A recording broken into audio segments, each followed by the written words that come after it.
Hello, hello, hello. How's sound, guys?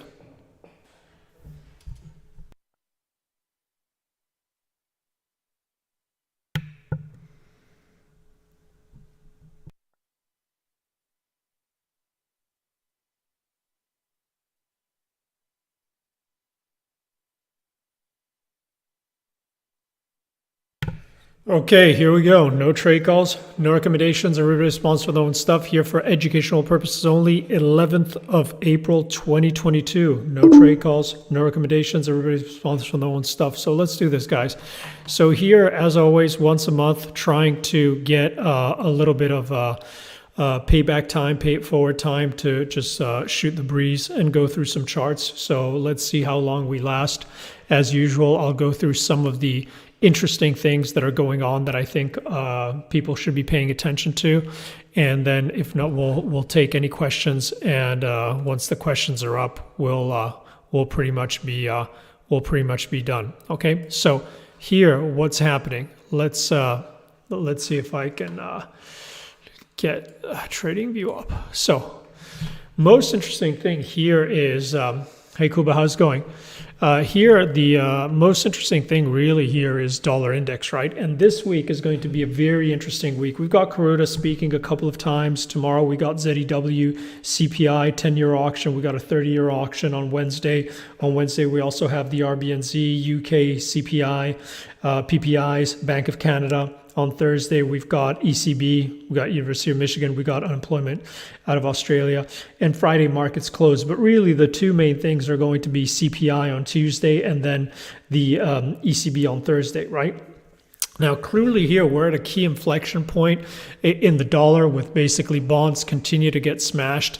And again, most people, as I can see by the question, really paying attention to yen. I mean, really, unless we get something big change, there's really no point finding flows in yen. You're just going to get massacred. So sooner or later, there will be a nice reversal in yen. We'll talk about it in a second.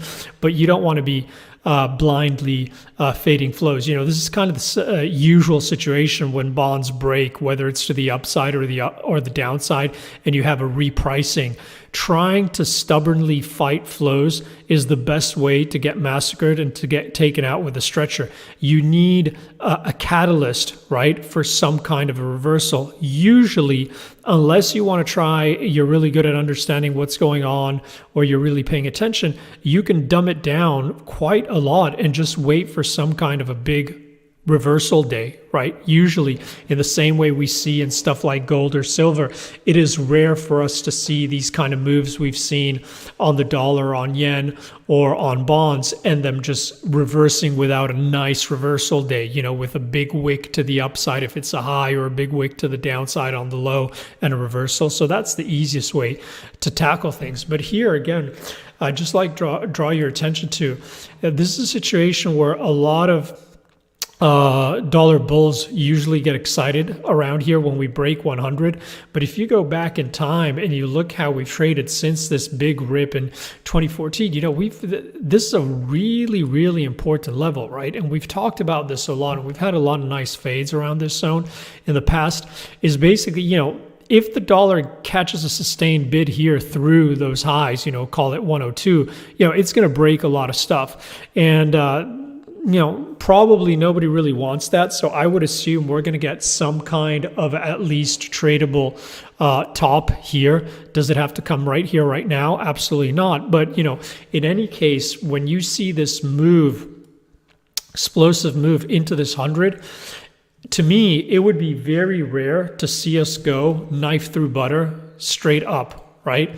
All the things that have caused this move, especially the latest move from, you know, 97.50 through here, you know, everything is that could cause more dollar strength pretty much is priced in. You know, think about what could come out that isn't priced in that we really need to come in and reprice the dollar much higher. So I think here you want to be careful, especially into the CPI and into the ECB. Keep in mind, the majority of DXY is euro. So if the ECB comes in a little bit more more hawkish than expected. Not hawkish, but just a little bit more than expected. And again, if we see some kind of, buy the rumor, sell the fact on the CPI print, maybe we got a nice little reversal. So again, I would be cautious about being pedal to the metal long USD here. And we had a nice reversal. So I would not be surprised to see if this high from last week can hold, especially from a closing basis, to see the dollar come back into, this 10-day, into this 98, 97.50 level. And so again, here, just be a little bit careful if you're trying to press the long side on DXY here, right? And again, everybody is focused on really what's going on in yen. And I think here, also, a lot of people talking about BOJ intervention. I think it's fairly clear, Mr. Yen, and a lot of people have been talking about this a lot in the past weeks. And I think there's really no real call for intervention unless we get into the 130. So right here, your play, in my opinion, if you're trying to get short because you think the BOJ is going to intervene, that think again. That's not a valid rationale to try and look for a short. What is interesting here is basically that, we're at a massive inflection point, kind of like the dollar. And if we, again, take these highs out with gusto or with energy, it would be, in my opinion, I would have zero interest in try to fade flows. And this could really see a melt up, 200-300 pip melt up straight into those 130s, which would be the next level where I would be interested, right? Keep in mind, markets have a tendency of overshooting both to the downside and the upside, but clearly a line you'd want to have on your chart and you want to be very mindful of, especially if you start to see talk from, Japanese government officials or BOJ. Should we go knife through butter and we have a stupid 200, 300 pip move to the upside, there's really no edge in trying to short unless you start seeing something hit the headlines or unless we get into this 130. So right here, pretty much, break of these highs all the way into the 130. To me, this is kind of like a big vacuum zone, big air pocket where I really don't want to be involved at all, right? So the way I'd be looking at this here is off these previous highs. And you see it's like that dollar, that 2014 ramp that got caught off here, right? So here you have to be mindful of psychologically that 126 level. Let's see if we can pop this up. 126 level. And as always, here it starts to be interesting to look for fades. I think, again, if you're looking for a fade, I'd be much more partial to looking on the fade on the euro side than the yen side. So again, you could get a little bit, I think you just nicer play, more liquidity, less wheeling and dealing, because here, essentially unless something happens, BOJ is the last central bank, and they're saying, it's kind of like that scene in Dumber and Dumber. They got their hands over their ears and they're going la la la la la la la la, just not listening, right? So as all the other central banks are starting to turn more hawkish, they're just, flying doves all over the place. They just don't care. So unless there's a reason, right, which is either we rip up into the 130 and, there's intervention. Either BOJ says something that nobody expects them to say, or we get some kind of broader move in the market where, bonds start to catch a strong bid, something big changes, right? Then the 126 could be an interesting fade. So I think in terms of fade zones, sure, 126 and 130, but here, everything is conspiring against the fade. So you need a catalyst or you need price action to confirm. It's not something you would blindly start to fight. Does that make sense? Hey, Stefan, how's it going? So I would not be thinking about 135, 140 now. To me, it's premature. I'm looking at one level at a time, and the levels I'd be looking at is, again, 126, 130. Hey man, how's it going, Scott?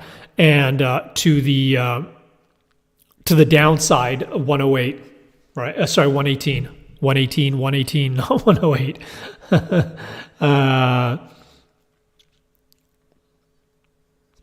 So yeah, so we'll have to see. I mean, again, so this is what I'm focusing on yen. I don't know if anybody has any other questions, but that's the way I'm looking at yen, and I'm focusing on the yen right now. Another thing which is going to be fairly interesting, right? And I think we've discussed in the past is the action on stocks, right? So our base case was that, and again, we were long, heavy long, very uncomfortably so with everything that was happening, but we were long off, that Feb 24th low. And basically, we changed our tune where we're using this Fangman chart, right? So basically, as a control chart. And here, what happened, right? Off that, when you get these kind of patterns, right? You get gap down, reversal, then gap up. It's very rare not to get upside follow through. Okay.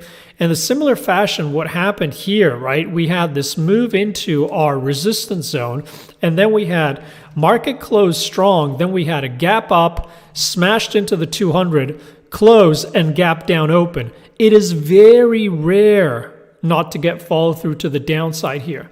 Now, our base case is still that as we've just, people who've been following these live streams, there's a lot of people focusing on trying to call the next mega bull rally or the mega crash back to 666. And our base case is, well, we would love to see a broad, huge sideways chop for the whole year.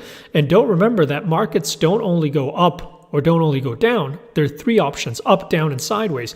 And that could be an option. And our base case is here, unless something really changes, we're going to be stuck inside a very broad, but very tradable range. And so here, basically, after those those longs off that Feb 24th here, we said, this is the time to try and get short again, right? And look for a corrective move. Now here, what has happened in terms of this corrective move? And again, if you're looking at the indices, the one you want to stay short, in our opinion, is NASDAQ because it's the weakest, right? And here, what's happened, we've had a move back. So move A to B. We've had this Fangman is back into where the 50% of this move from A to B back C, okay? So here to us, this is very neutral, okay? So going into this week, does it mean that we can't break higher? No. Does it mean that we can't break lower? No. But our base case assumption is that chop, chop, chop, chop, chop, chop. So stuck inside this range. And our preferred play is to play the chop inside this range. So nice little long here, nice little short here. So this failure would in the context or in the assumption that we stay in range means, market easily try and come back to the bottom end of this range, right? Then if it holds, back to the top end, right? Range play until it breaks. However, in the context of this range at the 50 back, this is very neutral. So if you're short here, you stay short, right? For the aggressive players looking for a long breakout, they'll be looking to get long the 50 back of this move for an extension higher. But objectively speaking here, there's far less edge than there was at trading at the extremes in terms of asymmetry. So here we're fairly neutral in the week. I think you can make a very, very good case here for the market to stay sideways. You can make a very, very good case for the market to go down, and you can make a very good case for the market to turn back up. That's not a cop-out. That's just the reality of where we are. I know people love bold calls and conviction, but here, the way we look at the market, this is very neutral. If you asked me here, as we discussed, my call is extremely high odds we get follow through to the downside. Here, extremely high odds we get follow through to the upside, because that's the pattern, right? Here, if you're asking me what's the odds, I can make a good case for it. So I'm far less interested in opening new positions here. I'm far less interested in participating here. Does it mean you can't? Absolutely not. People can make a fortune from here, up, down, whatever.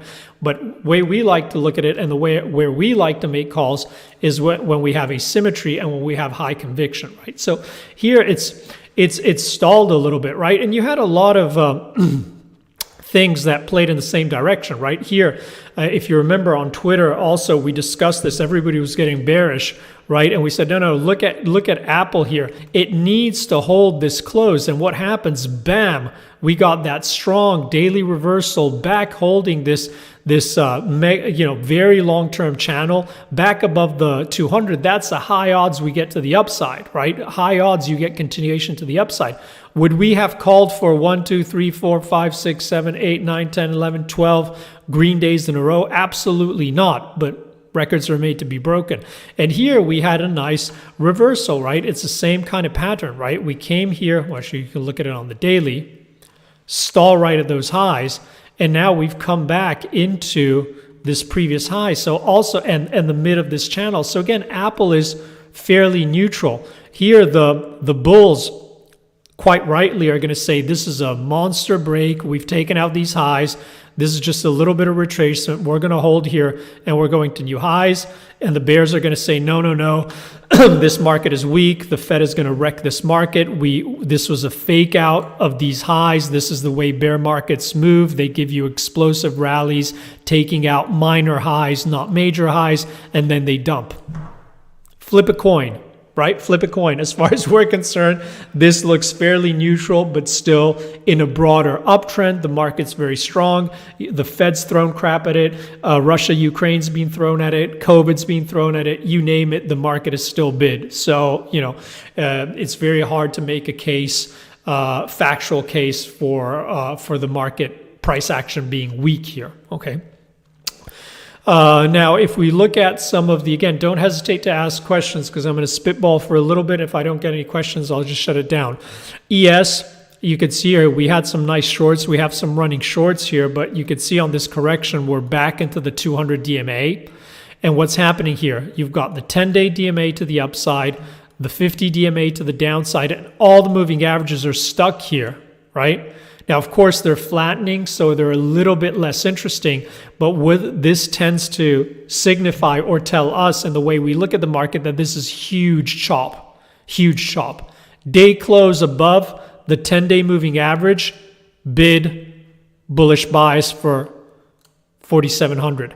Day close below the 50-day moving average, bearish bias for a move back below into 4,300. Inside this range, flip a coin, anything goes. Now, we've talked about how the NASDAQ is weaker, and you can see the difference. If you look at the cluster of those moving averages, you see the NASDAQ is below, and they're trying to get in line. 200, 100, 50, and the 10 would really need to get back below, but the NASDAQ is trying, and the NASDAQ is the heaviest one. If you're really looking for a structural short on the equity side, as we've been discussing, EU is far nicer, right? You can look at the DAX or you can look at Euro stocks, and basically what's happened here, we've come in and the 50 back of this move from A to B is still holding. You've got the 200, the 100, the 50, and the 10-day completely in line. This is a beautiful trend short, is playing. It is technically working. Also, if you consider the disruption from the Russia-Ukraine conflict, it's going to hit Europe a lot more than it's going to hit the U.S. So again, it makes a lot more sense to stay structurally short EU or DAX rather than any of the U.S. indices. Okay.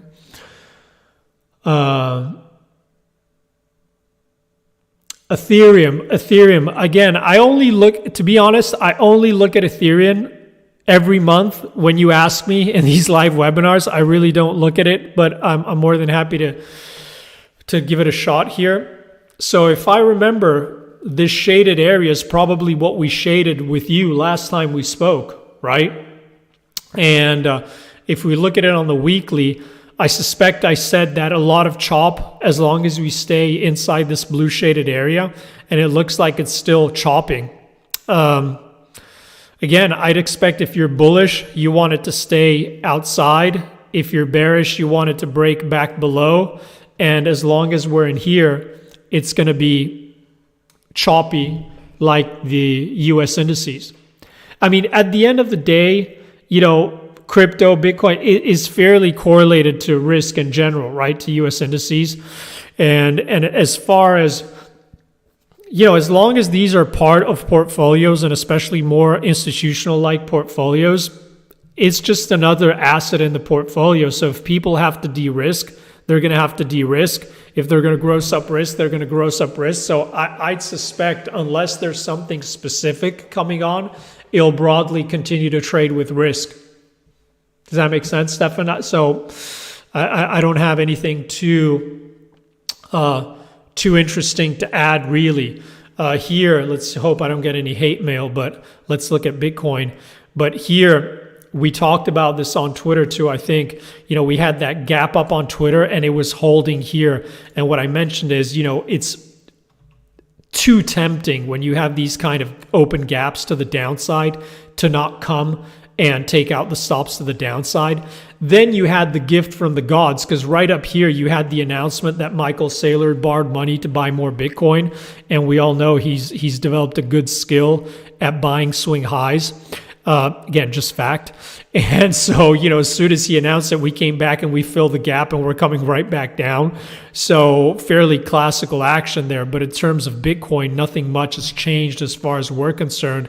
It's still this choppy range, right? Choppy range, bearish below, bullish above.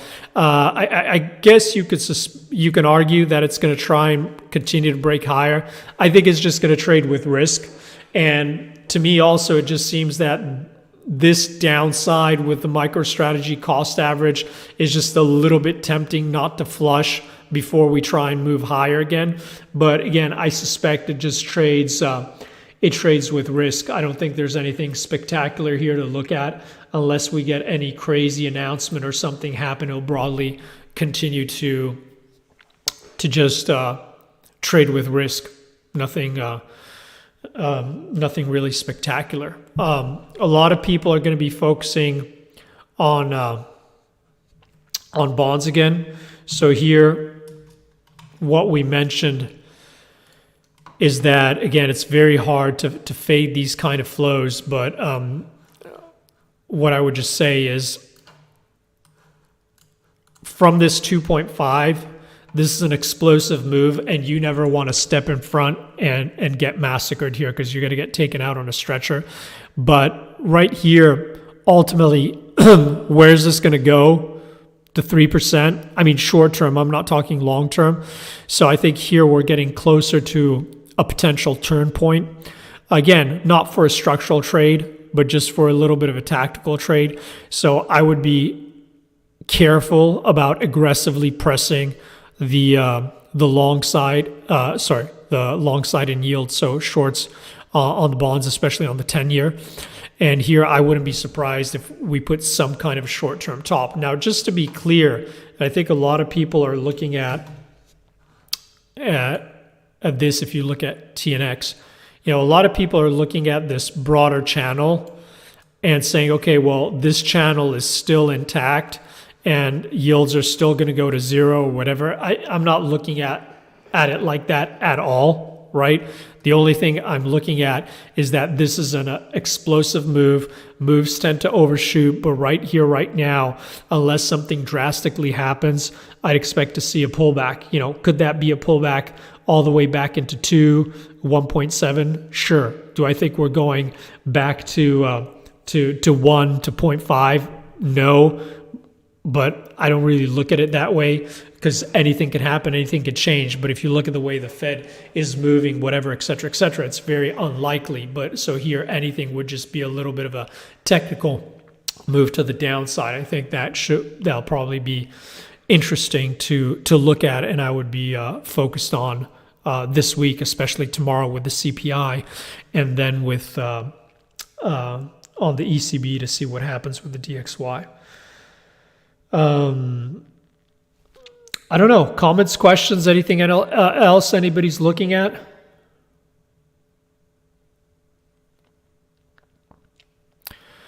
I don't know if is there anything? Gold. People like to look at gold. Here, we're pressing higher. Our base case hasn't really changed. I discussed this last time. What I have shaded here is this big rejection on this daily candle, And our base case, surprise, surprise, like everything else we're saying, is that this is still a broader range, and it doesn't mean much as long as we stay inside this range. So if we break to the upside, expect it to try and take a stab at those recent highs. If we break to the downside, expect it to try and flush possibly all the way back to the 1800. But here, very, very range bound. So just really predominantly focused on intraday moves. Crude, thanks for the question. So what's happening on crude? Here, crude is an interesting area, right? So we've had this, again, probably path for crude remains higher, but there are a lot of late longs that are being caught off guard, right? And as always, the market has to flush out weak players. The market has a job, and that's to take care of business by flushing weak longs and weak shorts out of the market, right? And here, what's happening, I think we're at a key inflection point, because shorter term, I suspect we need to hold this breakout here around the 95. If not, the next supports are not that clear. I suspect structural crude bulls are going to be looking at it like any flush is a buying opportunity, because we're going to 150, 200 or whatever. And but there's no clear level, right? So you see this could flush all the way back into the 90, into the 61.8, into the 100 DMA, and bulls would still be bullish for all the right reasons, right? This could flush all the way back into the 80 mark, into the 200 DMA, into the 78.8, and bulls would still be bullish for all the right reasons. So I think here it's a very dangerous level, because both on a headline, we could aggressively spike again. But if we hit an air pocket, this could easily dump 10 bucks. 10, 15 bucks. And the problem is it doesn't change really where we are. So I think we've got a very, very dangerous kind of situation where if you're trying to get long, it probably pays to trade with very tight stops, because if you get hit on your stop, you can get back in much lower. It's not worth trying to hold the pain unless it's going in your direction. In general, in this kind of markets, these are kind of markets when you want to get aggressive by adding when the market is in your direction, not by trying to build positions when it's going against you, because we're very extended, liquidity is very thin, and you can get into a world of pain and trouble. So you want to be fairly careful on those the way you're playing these kind of moves. What else have we got? Dow is choppy, right? Stuck. We've talked about this 3,500, 3,400 range. Not much is going on. It's going to be interesting. This week we start getting all the banks reporting. So this is going to be interesting. I'm far more interested to see when Netflix starts reporting, but it's going to be an interesting week. And Russell continues to trade like a dog. Very, very heavy here. And this is a really, really important inflection point. We've had this level on for a long time, this 2000, and you could see how hard the market is trying to work to hold this level. If this goes, we could really see a double-digit flush here. So I'd be careful trying to average in on a heavy Russell. I still think that, if you're short, I'd much rather be riding shorts on the NASDAQ against, and I'd be riding longs on ES, right? Okay. So let's look at euros. We got the ECB this week. So euro, again, is stuck right at these lows. We discussed basically, I put out a tweet on Friday that my base case scenario is that there's a chance that the ECB surprises to the hawkish side, not that they're hawkish. And also there's a lot of weight on this, with a lot of people, as usual, pre the first round of the presidential elections in France saying, okay, Le Pen's going to win, Mélenchon's going to win, whatever. There's always doomsayers ahead of any election. And so there's a kind of like, some people hedging the risk, etc. And you see that, bam, we gapped up as soon as Macron came out ahead. We'll have to see what happens in a couple of weeks too. But here, my base case remains that this week here into the ECB, the risk is that the market will try and drift back towards the 110. And then we'll have to see, right? Either the ECB can come in and surprise a little bit more hawkish, and maybe into the following week, coupled with Macron getting ahead, this means that the euro can rally back into the 112. Or if those things don't materialize, then you'd have to suspect that the 108 gets tagged again. I think that, again, the bang for your buck, the interesting trades here in terms of velocity of move are probably going to continue to be on the bond side or on the equity side intraday. Forex is interesting, but you have to be a little bit more careful, I think. It's just a little bit less clear. That's all. Okay. Any comments, any questions, anything anybody's looking at, anything anybody wants to discuss? Don't know how long we've been going for, but we've covered a bunch of stuff. Doesn't look like there are any questions.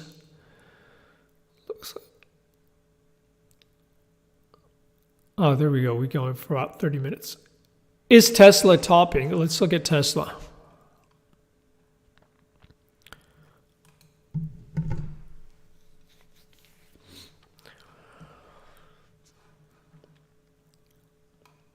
So here,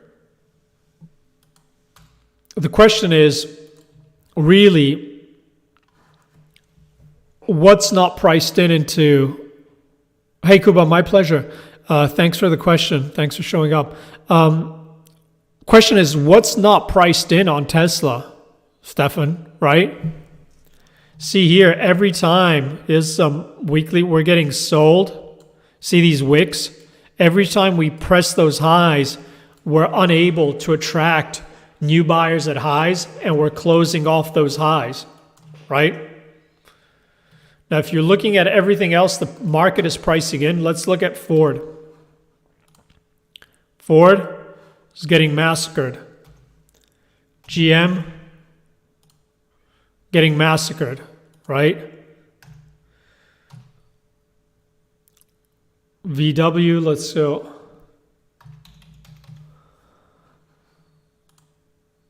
Volkswagen getting massacred. Toyota still doing okay, but really, what's not priced into Tesla? So, I mean, of course, you still have all the funky activity with all the option flows and wheeling and dealing, but it's really hard to see what's not priced into Tesla. I think in general, there are far easier stocks to trade. Would I be buying Tesla? Not with somebody else's money, right? Am I interested in playing Tesla? Not even with somebody else's money. But clearly I would be, this doesn't look like a healthy bullish pattern, and this looks that it likely needs to come back, somewhere closer to the 900 level. But, it's not something I'd be interested in trading at all.